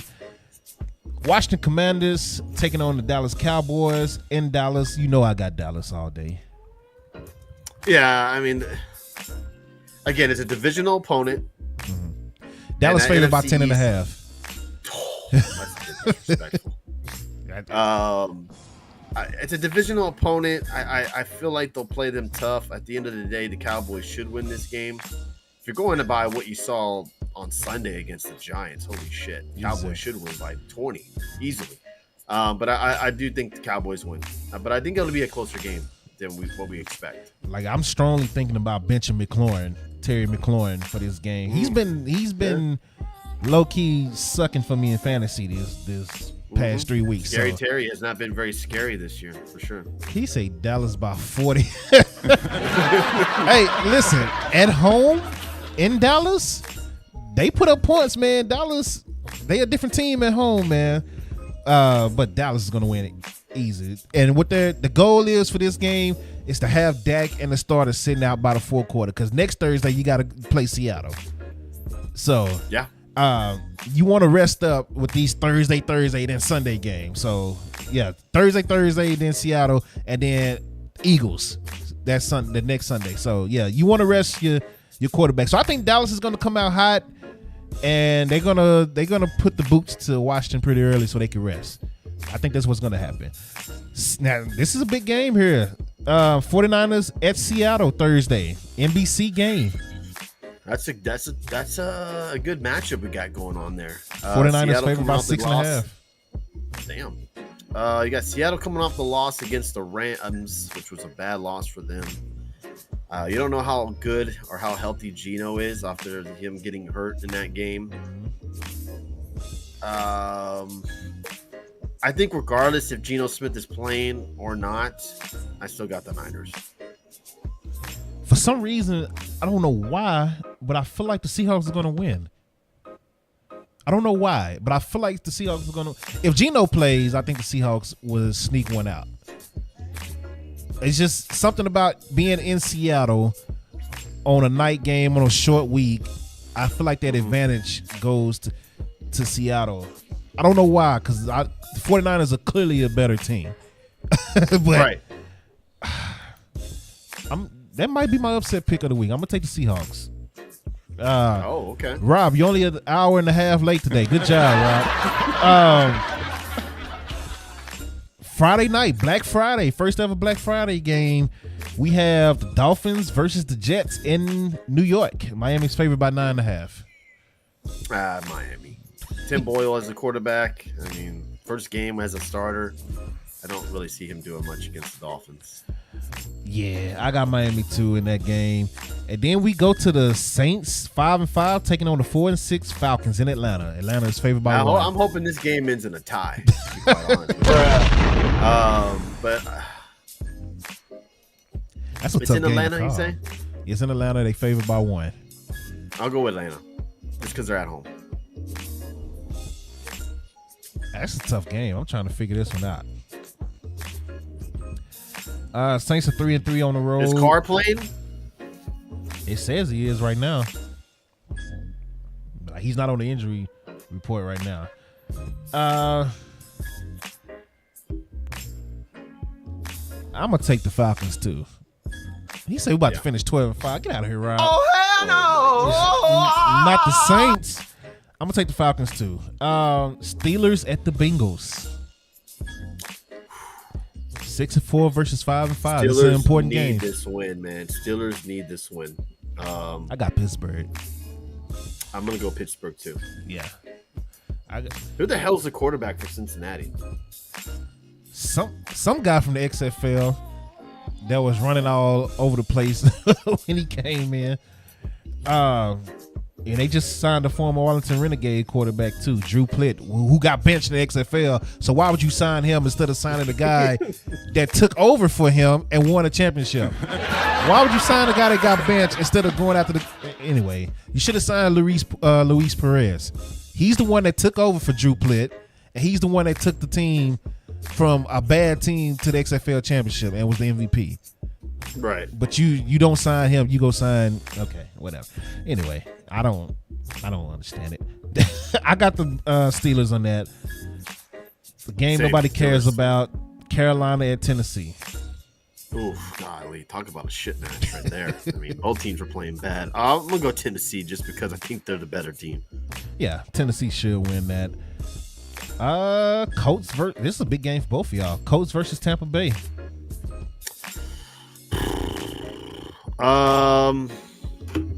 In Indianapolis, Colts favored by 2.5.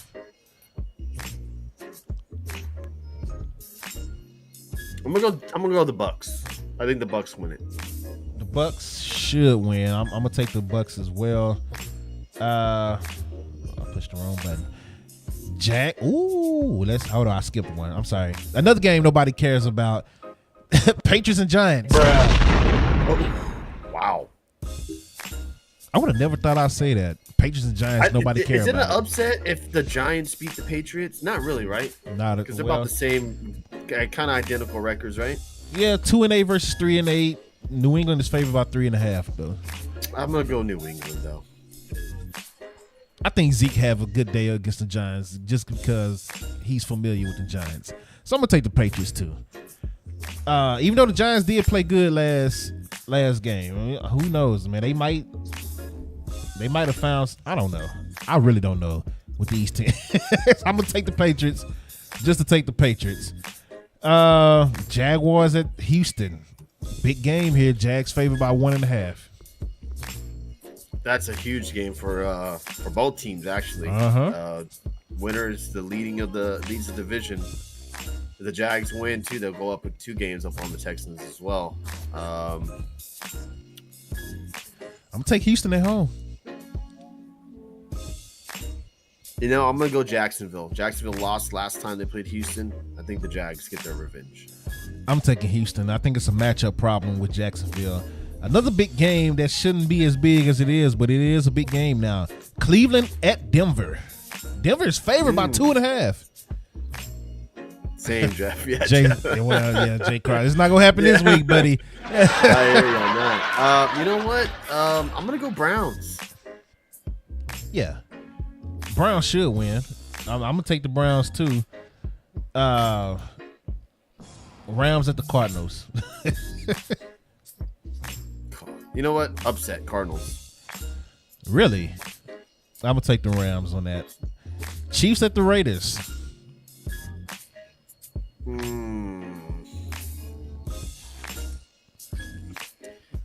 Kansas City favored by 9. The disrespect. That Chiefs defense is real though. Yeah, it is. It's a bounce I'm gonna back go. game. You know what? I'm gonna go Chiefs though. I kind of wanted to go with the Raiders, but I'm gonna stick with the Chiefs. Definitely taking the Chiefs. It's a bounce back game for those guys. A big game here. Kinda. Well, yeah, it is. Talent wise, it's a big game. Buffalo versus the Eagles in Philly. On paper, this is an excellent matchup, man. But the way the Bills have been playing, you don't know what you're gonna get. It's hard not to go against Philly right now, man. I got to go Philly against Buffalo. I'm a Josh Allen guy, but against that defense, I don't know, man. I'm gonna have to go. I'm gonna go Philly. Unfortunately, I'm gonna take the Eagles as well. I said last week that if the Eagles beat the Chiefs, I didn't see them losing. First of all, I didn't see them losing to the Bills anyway. Only teams that I saw them losing to this year was the Chiefs, which they beat the Chiefs. The rematch against Dallas, which I still feel Dallas is going to drop 35 more points on them. I'm telling you, that is not a prediction. That is a spoiler in the words of Paul Heyman. Cowboys will drop 35 or more points in Dallas on the Eagles, and they will win that rematch. And the 49ers. Those were the teams that I said they were going to lose to. They took out the Chiefs. I didn't see them losing to Buffalo, so I'm unfortunately have to stick with that. I'm going to take the Eagles over Buffalo. I expect both quarterbacks to throw at least one interception this game.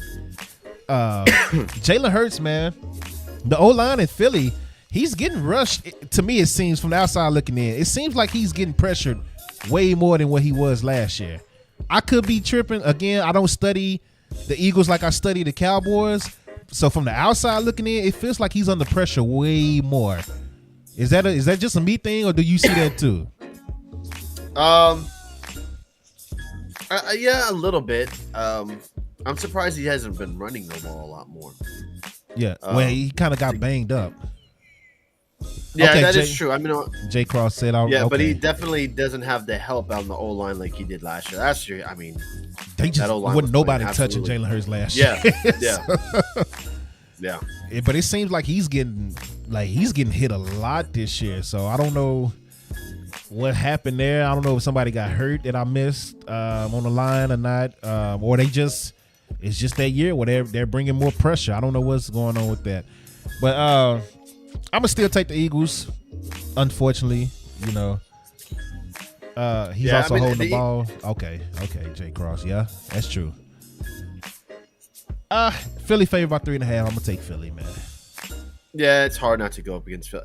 Like, a little bit of me wants to go Bills, a little bit, because the Bills are good enough to beat the Eagles. Right. I just think the Bills will beat themselves. You just don't know what Bills team is going to show up. Right, exactly. If we get who we got this past week against the Jets, then absolutely, they could beat the Eagles. But the consistency isn't there with the Bills. It's just not. So I expect bounce back games for Diggs and A.J. Brown. So I expect both of them to go off. I expect Jalen Hurts and Josh to throw a pick each, but they both will have good games overall. Man, I mean, James Cook has been running the ball pretty good too, man. And so has Swift. This is a tough game. It's a tough game. I stick with what I said last week. I stick with Philly, I guess. Ravens at the Chargers. I got Ravens flock all day.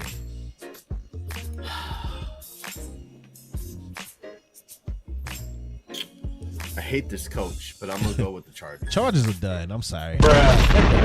Ravens finna put them out their misery for good for the rest of the year. Ravens are done. I'm sorry. Chargers are done. I still think they're done, but I think they win. No Joey Bosa. Yeesh, that's hurt. It wouldn't matter. He ain't like they've been doing nothing anyway. I ain't heard Joey Bosa or Khalil Mack's name all year. So, I take the Ravens over there. Ravens favored by 3.5. Monday night. Why is this a Monday night? What is up with the Vikings? Well, they did say that now these games are eligible to be flexed. This has to be flexed. The Bears and the Vikings. So now they're eligible to be flexed. So it could be a flex game. So you put the Bills and the Eagles there. You could put now I don't know how that works because I know there's a certain amount of times you can move teams to a flex, like to the prime time. So they could move that game. There is a possibility that I don't think they will, seeing that the week we have with Thanksgiving and then the Black Friday and all that stuff where games are laying out at. Like if there wasn't 3 games on Thursday, I could possibly see it being flexed, but now games are eligible to be flexed. Yeah, because the only thing I think of is Browns, Broncos, but the Broncos just played. Right, they just played on Sunday night. The Bills just played a night game. Yeah, the Eagles just played Monday Night Football as well. So maybe the Steelers and the Bengals play back-to-back weeks. Did the Bengals just play? They played on Thursday. Yeah, the Ravens. So the only game that would make sense if it wasn't already on Thursday night would probably have been the Niners and the Seahawks. Like that game, because it's a late game. It usually starts at 3. Yeah, that game probably would have been flexed. But again, I don't think any games get flexed this week. But there's some bad Monday Night Football games still ahead. It's a lot of. Because I saw the tweet right here. Let me pull it up real quick before we head out. But let's see, I saw Schefter was the one that tweeted it out. Let's see here. Down. down. Where was it at? I know I saw it. They announced a halftime show. Commanders and Cowboys get Dolly Parton. How about that? All right. So he said starting next week in week 12, and for the rest of the season, Monday Night Football will have flex scheduling for the first time ever. The remaining Monday Night Football schedule is the Bears, Vikings, Bengals, Giants, Titans at Dolphins, and Packers at Giants. So there's 2 Monday Night Football games on week 14.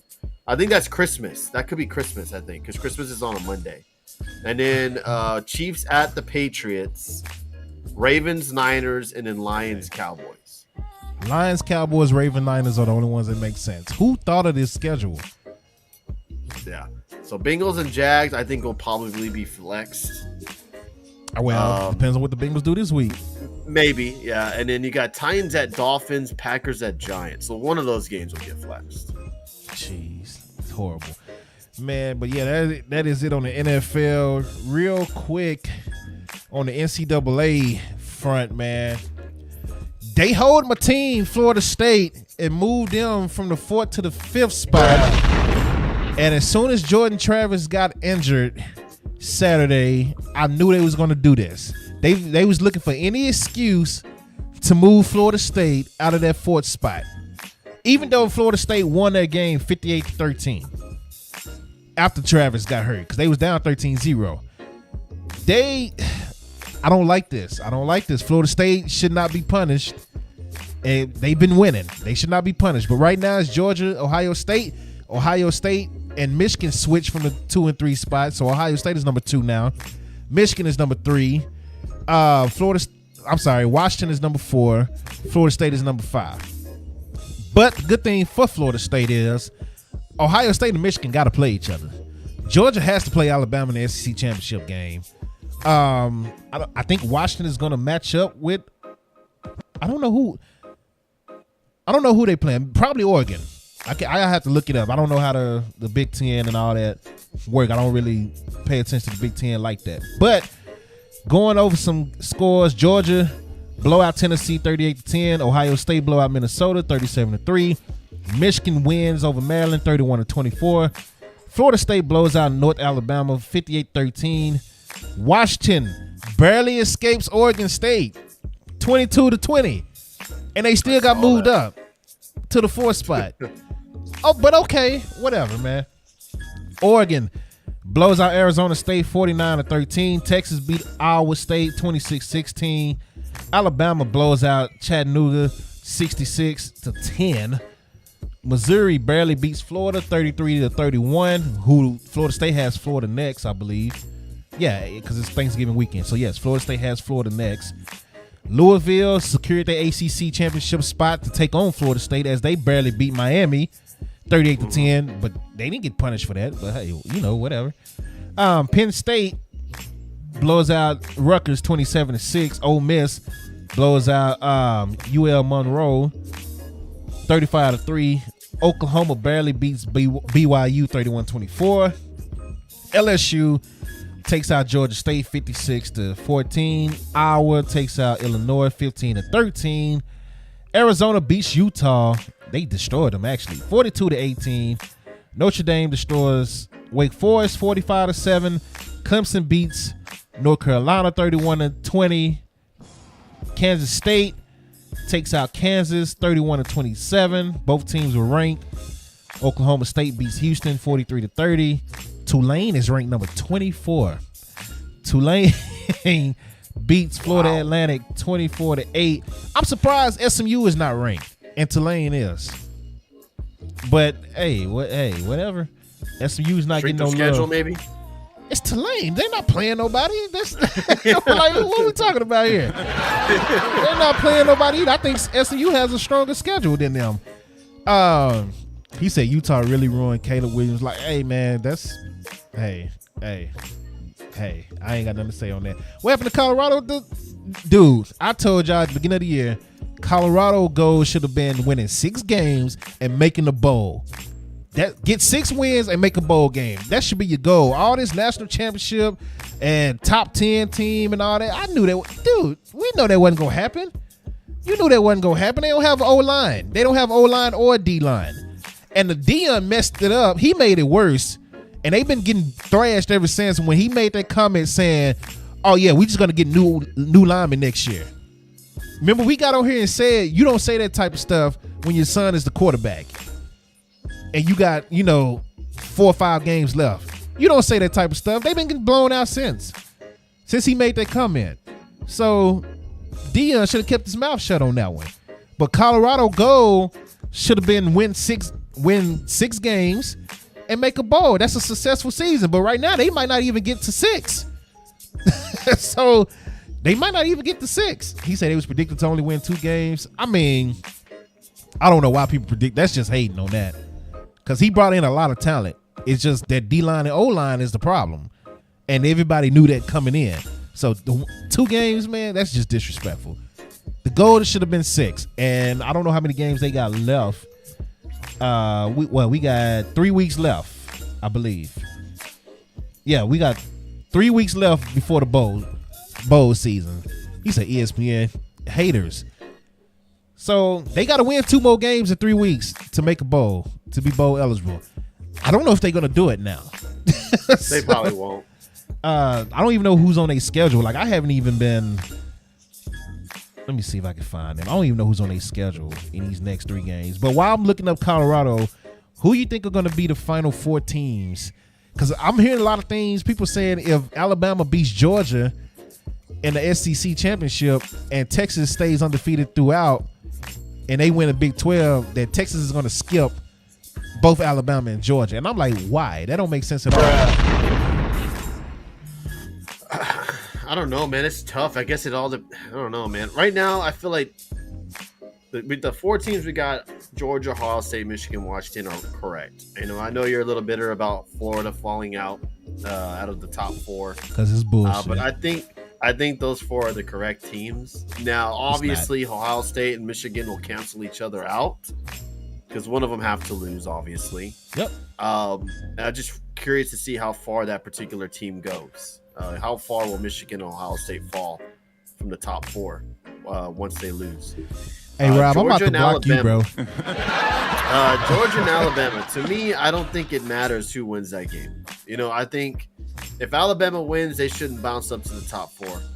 And if Georgia wins, obviously, they're going to stay in the top. They should be where they're at, regardless of how they've played all year or not. So Alabama should not. If they beat Georgia, Alabama should. Do you think they should hop up all the way to number 4 after beating Georgia? I mean, I don't know. They've been destroying everybody. They only lost to Texas. I don't know. They've been. If you beat the number 1 team, like, how can you not? And y'all got the same. How can you not put them in a? And you didn't beat LSU, Mississippi State. Like, you didn't dominate the SEC. If you lose to the number, maybe there's an argument there. I guess it depends on how bad they win. What's the score like?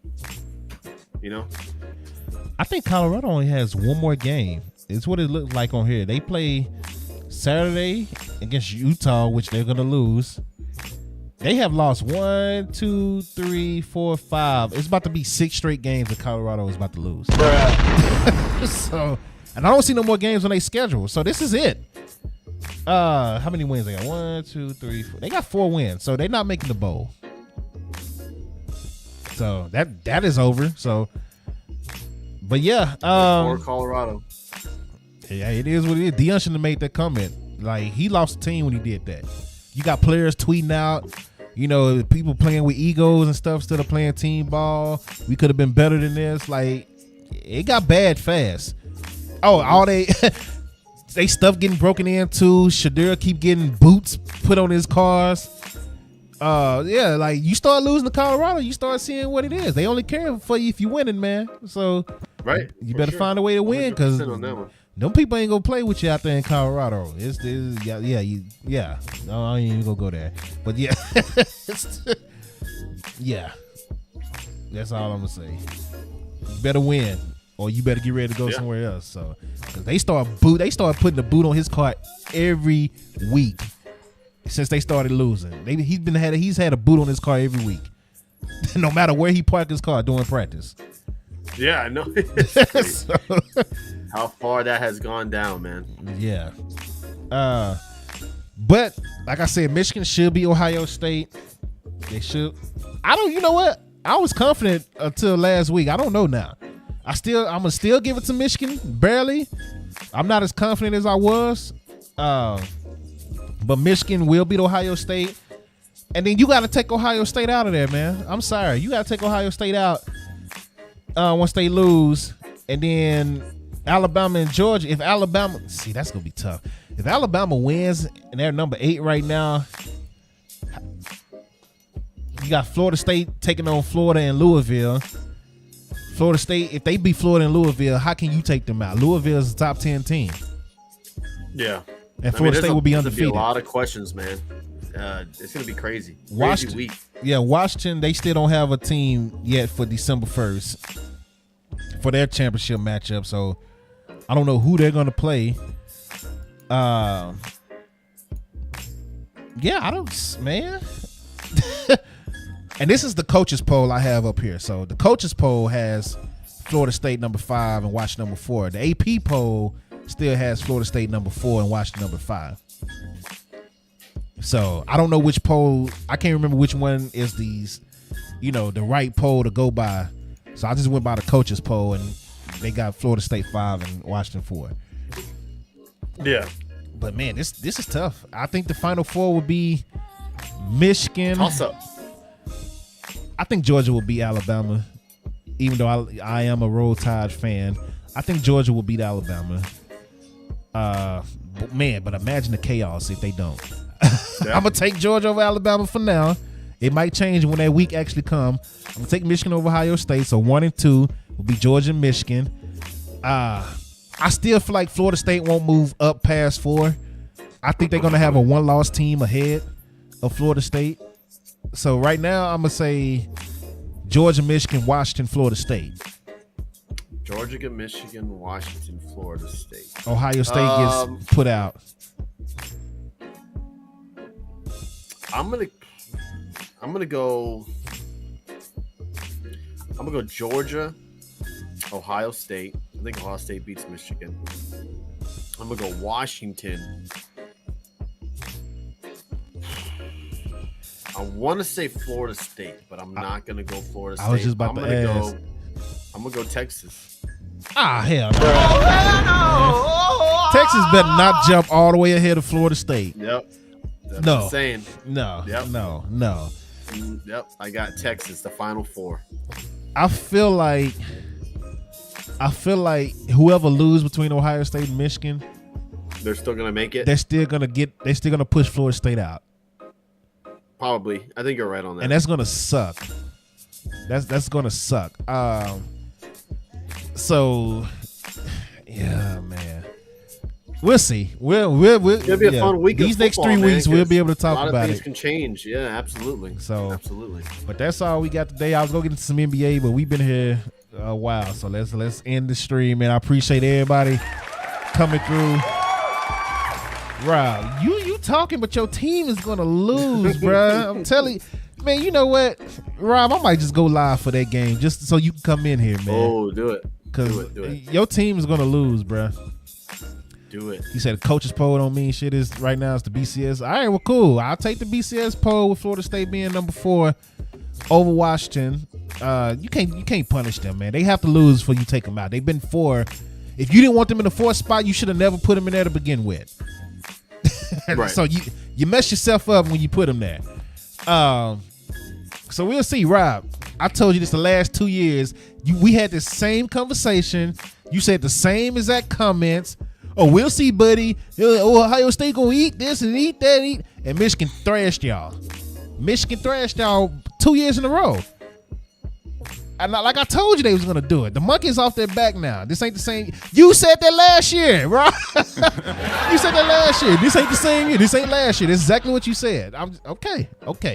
You better be glad Jim ain't on the field coaching, on the sideline coaching. That's all I'm gonna say. Damn. Just be happy Jim Harbaugh is not on the sideline coaching, because it would have been worse for y'all. And it's in Michigan this year. They already thrashed y'all in Ohio State. This one is in Michigan this year. Y'all had y'all run when y'all dominated them. Now it's their turn.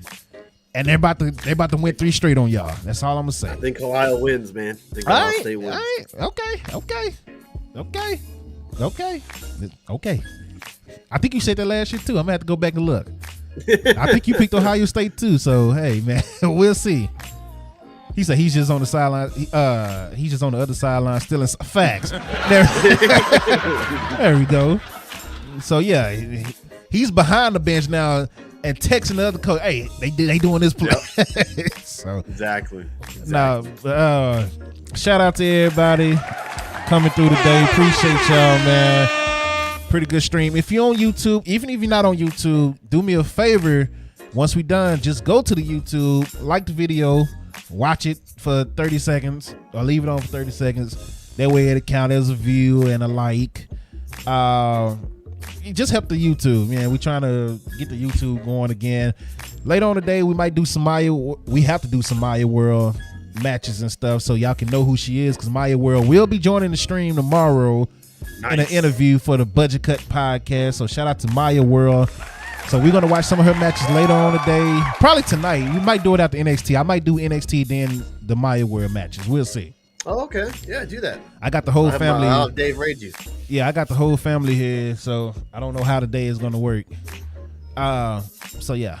But I plan on doing the Maya World stuff sometime today for sure, so y'all can know exactly who she is and et cetera, man. Anything you want to promote, Tony? Nah, y'all guys know the drill. We'll be live tomorrow and then live for Survivor Series. So hope everyone has a great week. Hope everyone has a great Thanksgiving and enjoy football if you can. And should be an interesting week of football. Wow, there it is. Tony, what are you doing? What day is this? December 16th? 16th. What day is that on? Let me see. What day is that on? The 16th is a Saturday. I'm doing nothing after work. I'll be free. So I might need you to come through, be my co-host for that. We're trying to lock in Melina. Oh, wow. So, I want somebody. I don't know if Dark is going to be able to do it. We ain't been able to do no Budget Cut podcast because Dark ain't been able to do it. So I'm trying to lock somebody. I'm trying to share the wealth, you know what I'm saying, with somebody. That's Melina's a huge grab. So I'm trying to share the wealth with awesome, like somebody else that's doing wrestling and all that stuff. So it'll, you can put it on both pages or however you want to do it. But so we're trying to lock Melina in. I think she's pretty much locked. Like the deposit was sent on my end, but if they can't lock in that date and time, they're gonna send it back. So we just wait. Yeah, we're just waiting on that. Just but keep me updated. My part is done. So he said he waiting to sweep the Cowboys in the season. Who are you talking about?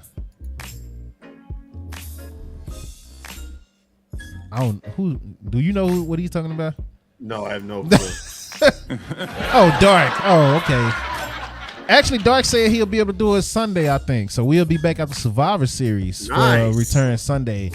And I have a special show that I want you, Push Play, all y'all to be involved in. So it's 8 dream matches. Your dream book card. So 8 matches. Oh. Your arena, your venue. You can make it your own promotion, whatever. But your ring announcer, your commentators. I didn't say referees, but if you want to put referees in it too, and your backstage announcers. So like your dream card of 8 matches. Like I want to get you, Dark, Push, and all y'all involved on that. Speeds, whoever that's available on one of these Sundays. So that'll probably be not this Sunday because we'll talk about Survivor Series, but it'll be the following Sunday. Okay, yeah, just let me know. Yeah, I'll be available. Dave too, because Dave got a camera now, so let's get Dave involved. He even Tornado. Are you just not getting up in here? He said Tony about to get Justin Roberts as a ring announcer, man. Yeah. Nah, brother, I already called Samantha Irvin, so that one is mine. Damn. Damn. But till next time, man. Human Tornado. Yeah, hey, watch the replay, man. Appreciate you coming up here, man. Appreciate y'all. And until next time, man, y'all be safe. We are out. Peace, everyone. Let's go. Later, dope. Have a good one, man. Imagine being like this. Later, dope. Rob, get out of here, man. Yeah. Later.